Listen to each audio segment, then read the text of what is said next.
సంగారెడ్డి జిల్లా ఇస్నాపూర్ మున్సిపాలిటీ పరిధిలోని పాసమైలారం పారిశ్రామిక ప్రాంతం. ఇక్కడ ఒక ప్రముఖ బ్రాండ్ బిస్లరీ ఇంటర్నేషనల్ పరిశ్రమ. పేరుకు ప్రతిష్టాత్మక కంపెనీయే కాని లోపల జరుగుతున్నది మాత్రం కార్మికుల హక్కుల కాలరాత. గడిచిన 27 రోజులుగా తమ న్యాయమైన డిమాండ్ల కోసం కార్మికులు సాగిస్తున్న పోరాటం ఇప్పుడు ఉధృత రూపం దాల్చింది.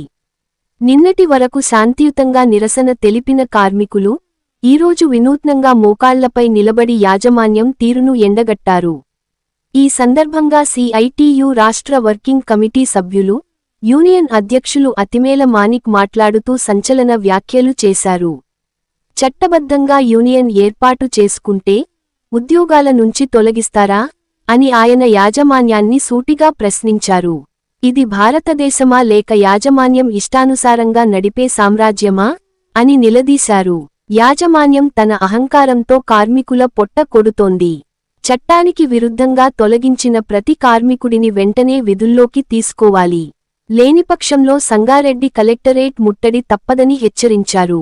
భవిష్యత్తులో జరిగే ఎలాంటి పరిణామాలకైనా యాజమాన్యమే బాధ్యత వహించాల్సి ఉంటుందని స్పష్టం చేశారు.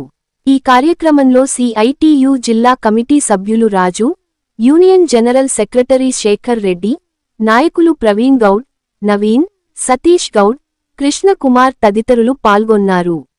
Ram Dayal Rebba, R7 news, Sangareddy. పాసమైలారం పారిశ్రామిక ప్రాంతంలోని బిస్లరీ ఇంటర్నేషనల్ పరిశ్రమలో గత 27 రోజులుగా కార్మికులు తమ న్యాయం కోసం ఇవాళ ఆందోళన చేస్తున్నటువంటి పరిస్థితి ఉంది. 27 రోజులుగా సమ్మె చేస్తున్నప్పటికీ యాజమాన్యం నిరంకుశంగా వ్యవహరిస్తూ ఉంది. చాలా దుర్మార్గమైనటువంటి పద్ధతిలో సమ్మెను విచ్ఛిన్నం చేయడం కోసం వాళ్ళ బిస్లరీ యాజమాన్యం కుట్రలు చేస్తూ ఉంది. ఇప్పటికే యాజమాన్యానికి ఈరోజు అనేక పద్ధతుల్లో ఇవాళ తమ యొక్క నిరసన తెలియజేసినప్పటికీ కూడా యాజమాన్యం ఈరోజు పట్టించుకోకుండా అప్రజాస్వామిక పద్ధతిలో వ్యవహరిస్తూ ఉంది. వాళ్ళ చట్టబద్ధంగా యూనియన్ పెట్టుకుంటే కార్మికుల్ని ఉద్యోగాల నుంచి తొలగిస్తామని చెప్పేసి ఇవాళ దుర్మార్గమైనటువంటి కుట్రలు చేసినటువంటి పరిస్థితి ఉంది. ఇవాళ 27 రోజుల నుంచి సమ్మె కార్మికులంతా ఐక్యంగా ఎందుకు చేస్తూ ఉన్నారు?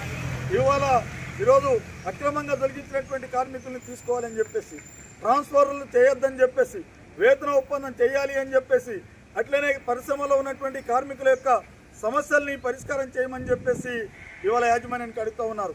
ఇవేమి గొంతమ్మ కోరికలు కాదు, కార్మికుల యొక్క న్యాయబద్ధమైనటువంటి డిమాండ్లు మాత్రమే. అందుకని బిస్లరీ యాజమాన్యం ఆలోచన చేయాలి. ఇప్పటికైనా సరే ఇవాళ యాజమాన్యం ఈ నిరంకుశ వైఖరిని మానుకొని ఇవాళ